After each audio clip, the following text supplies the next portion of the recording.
De volta com o seu Conexão Jovem, o programa onde você tem voz, tem vez, e por aqui você pode mandar a sua participação através das redes sociais, está aparecendo aí na sua tela. Aliás, o WhatsApp está aqui, viu, gente? Vá mandando a sua opinião, vai mandando a sua mensagem. Já quero ler aqui, ó, a mensagem. Bom, não mandou o nome, por gentileza, manda aí o seu nome, manda aí a sua cidade para a gente mandar o alô 100%, tá bom? Não mandou o nome, não mandou de onde é, mas está dizendo: Bianca, boa noite. O jovem padece pelos vícios na internet, no Facebook, tem outro foco, né? Perde o foco aí e acaba não procurando o trabalho dele. Ah, aqui, ó, sou do Rio de Janeiro. Ele é do Rio de Janeiro, só não disse o nome dele, né? Mas tem gente muito preguiçosa, ele está dizendo aqui, Ronald, que não gosta de procurar emprego e quer que o emprego caia aí no colo dele. Você acha que tem muitos jovens preguiçosos? Certeza. Tem, sim. Mas isso aí é muito ruim, que isso? Aí não é para todos que as coisas caem do céu, né? Então essas aí, na verdade, ser preguiçoso é uma desvantagem muito grande para ele. Ele precisa mudar esse estilo de vida aí. Muito bem. Bom, aqui no Conexão você sabe que em alguns programas você confere os quadros especiais aqui do Conexão Jovem e hoje tem Endireitados com a minha amiga Ivelise Fonseca.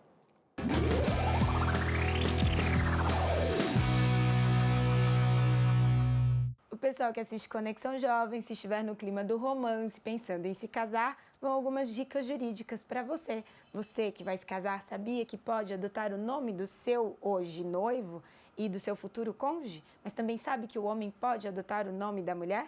E quando isso acontece, algumas mudanças você precisa fazer, sob pena depois de responder criminalmente se não mudar a sua documentação.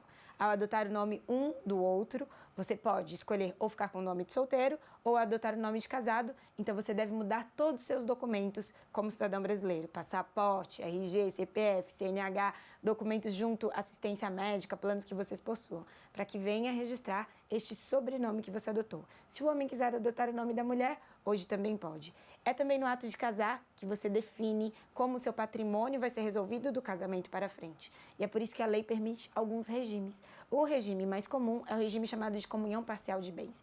É aquele regime que diz que do casamento para frente, aquilo que vocês adquirirem é dos dois. Então, os dois têm o direito sobre todo o patrimônio, ainda que esteja no nome só de um. Então, se o apartamento está no nome só de um, é, na verdade, dos dois, quando o regime é de comunhão parcial.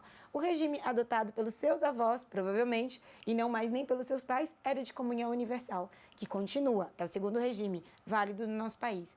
Como diz a expressão, é um universo, porque você aceita as dívidas do outro e também os bens que ele possui antes de casar para durante o casamento. Então, esse regime, a gente sempre pede para ficar atento. Se quem está com você possui dívidas no nome, ou se ele possui dívidas pessoais, esse regime você está abraçando toda a vida dessa pessoa com as dívidas que ela possui. Fique atento a este regime. Existe o regime de separação total, é o terceiro regime. Se você tem 16, 17, 18 anos e quer se casar, esse é o regime obrigatório pela lei. Vai ter que casar no regime de separação total de bens. Ou se quem nos assiste no Conexão Jovem tem mais de 60 anos e vai se casar, o regime também é de separação total. E se você se casa e não quer ficar mais com o regime que adotou no começo do casamento, será que é possível mudar? A lei permite que o casal hoje mude o regime adotado no início do casamento. Só que essa mudança só pode acontecer através de uma ação judicial, contratando um advogado, explicando para o juiz por que você quer mudar, até porque mudar de regime significa também preservar seus credores. Você não pode mudar de regime para deixar de pagar suas contas. Por isso que quando você adota no casamento o regime, por exemplo, de comunhão universal de bens, e 10 anos depois você quer mudar para o regime de comunhão parcial de bens, o direito é seu. Mas ambos os cônjuges devem estar de acordo para a mudança do regime, explicar para o juiz, através de um processo, trazendo certidões de que não existem dívidas nessa mudança de regime. Para vocês que serão cônjuges ou que são, fiquem atentos também, porque dependendo do regime vocês não podem ser sócios na mesma atividade empresarial. Se casar significa, além da ligação espiritual, as questões patrimoniais estão também interligadas à questão da família. Por isso a lei vem para proteger você que é cônjuge, você que quer se casar. Fique atento aos benefícios do casamento, a esta escolha do regime. Na decisão vale a sabedoria e o conselho jurídico para você que é cidadão. Você sabia? Fique atento aos seus direitos dentro do casamento.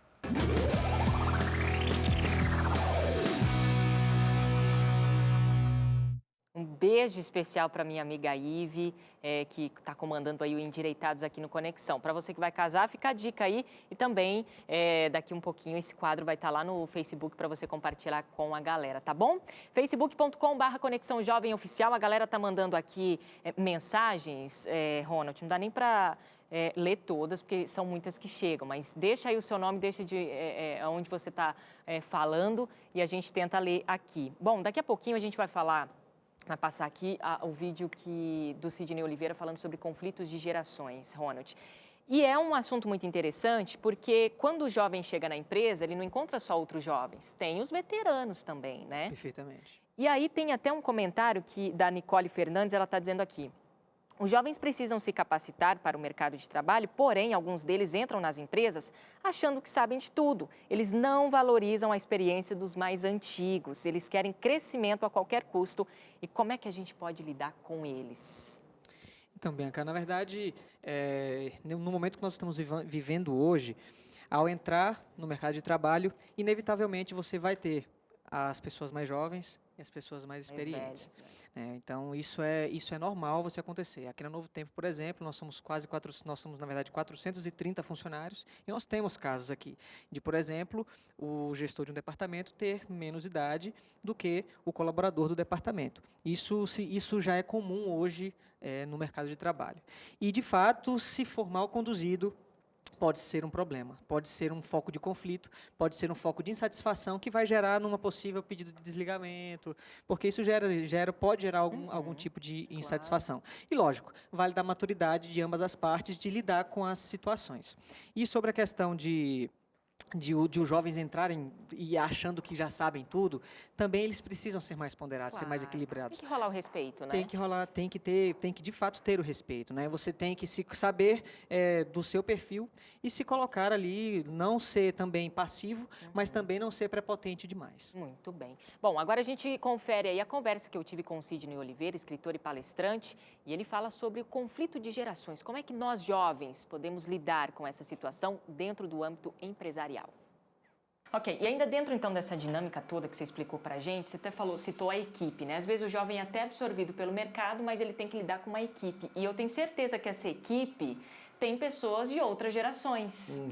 E esse jovem atual, que é da geração Y, ele tem um conflito ali, né, com pessoas de outras gerações. E aí, como é que é esse ringue aí, Sidney? Depende. Geração Y junto com a geração X, até a geração Z, que é depois da geração Y, chegando, né? A Z tá chegando agora. Exatamente. Tá explodindo. E aí, como é que é isso, esse lance? Várias gerações, a expectativa de vida aumentou, então isso se tornou possível, né, mais real. As pessoas estão vivendo mais, então mais gerações estão vivendo no mesmo tempo. Explica pra gente esse conflito de gerações dentro do mercado de trabalho. Bom, o mercado de trabalho hoje é composto por pelo menos 4 gerações e talvez uma quinta consiga entrar simultaneamente. Por quê? Aumentou a expectativa de vida, como você comentou. Esse aumento de expectativa de vida, ele é significativo. Porque nos últimos 30 anos, você incluiu na expectativa de vida em torno de 15 a 20 anos no modo geral. Eu tive o privilégio de ser jovem e ser desafiado muito cedo em algumas profissões legais. Eu fui gerente de banco. Então, com 20 anos de idade, eu já era gerente de banco. Mas por quê? Porque a fila estava andando numa velocidade. Junto comigo tinha um gerente de banco com 45 anos de idade. Ele já estava, assim, a gente falava, nossa, ele já parou na vida. E eu lá, não, vou abrir conta cliente, vamos lá, não, e trabalha, mexe no caixa, vamos mexer. E outra, vai se aposentar nessa profissão, né? E não, ele já estava terminando e ele se aposentou, sim. Questão de 5 anos depois, ele já tinha tirado o time dele de campo. E eu estava ocupando eu e, obviamente, vários jovens na época ocupando. Então, isso era o natural. Detalhe, hoje, um jovem de 20 anos, se consegue chegar numa posição executiva, assim, difícil. Por quê? Porque ele já entrou mais tarde. Eu, com 20 anos, estava entrando, mas eu já estava há 6 anos no banco. Então, não é que eu entrei com 14, né? Então, eu já estava com quilometragem quando eu assumi a posição. Era precoce na época? Para a época, era precoce. Normalmente, o gerente entrava na posição de gerente com 25, 30. Era o normal. Não tinha exigência de faculdade. Eu já estava na faculdade. Então, eu, com 20, eu estava na faculdade, os gerentes não tinham faculdade. Então, isso me ajudou a acelerar. Perfeito. O que acontecia? Eu assumi o espaço dos veteranos da época que estavam saindo. O que acontece hoje? Hoje, um veterano, 45, 50 anos, ele olha para frente e fala, bom, qual que é a turma está morrendo com quantos anos? Há 80 e poucos anos. Ele começa a falar, peraí, então eu estou com 50... Tem um chão...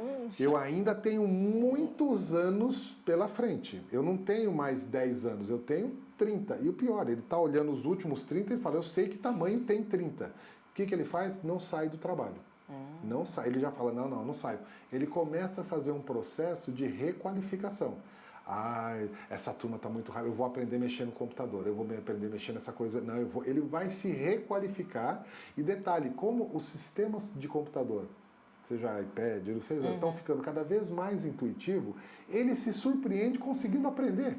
Por quê? Porque o sistema está mais fácil de utilizar. E ele começa a ficar muito motivado e fala, não, eu dou conta. O que acontece com ele? Ele começa a ser, eu brinquei com esse termo e falava que é a geração FY, né? A geração Forever Young. Ele começa a se sentir jovem e a gente vê que a atitude dele começa a ser jovem, ele compra moto, ele manda tatuar, ele começa a usar roupa mais descolada. Esse jovem diferente, porque ele, além de estar com o espírito jovem, se sentindo jovem, vendo que ainda tem muito tempo pela frente e cheio de vontade, ele descobre que ele tem uma coisa que ele não tinha quando tinha 20 anos de idade.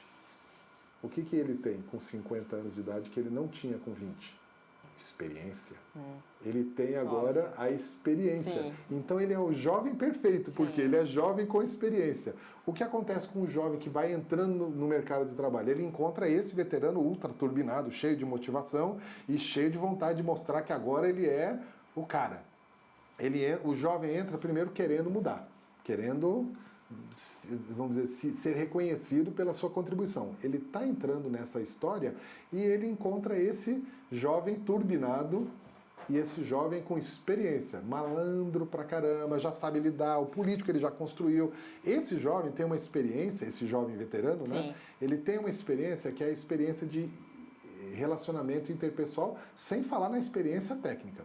O jovem entra com experiência técnica? Não, ele entra com conhecimento técnico, maior inclusive do que esse, muitas vezes sim. Mas sem nenhuma experiência relacional. Mas nenhuma experiência de relação. O que acontece? Ele entra e encontra esse aqui. Ou ele adota uma postura de, pô, eu admiro, nossa, eu quero estar na idade dele, tá que nem ele. Ou ele adota uma postura, eu nunca quero ser como ele, porque já imaginou, eu não quero ter a idade dele e ainda ser, sei lá, funcionário de tal empresa ou estar fazendo isso, eu quero muito mais. Esse jovem também entra com aquela exigência que eu falei no início. O jovem, ele entra com aquele negócio, ele ganhou, o pai pagou, a mãe pagou, deu para ele tudo que ele não teve. O que aconteceu?